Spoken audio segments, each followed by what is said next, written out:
Vamos ver junto bem rapidinho algumas frases no passado, no presente e no futuro, em português e em crioulo. Bom dia, boa tarde, pessoal. Tudo bem com vocês? Para oublier, pessoal, quitte um like, abonner, partager, commenter. Se tu aimé joindre plus frases, partager, abonner, liker. Eu fui ao médico ontem. Mwen te al kay dokter hier. Amanhã eu vou tomar o remédio.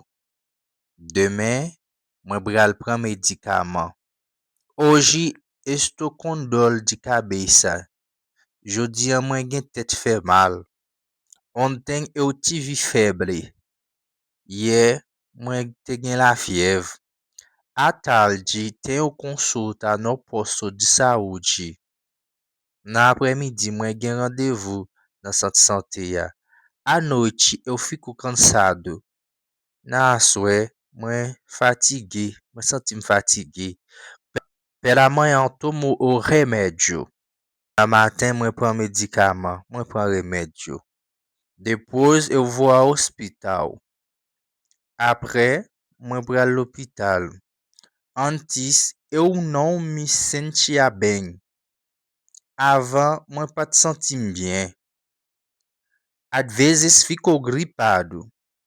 Parfois, mwen pran gripe. Mwen sentim gripe. Sempre lavo as mãos antes de comer.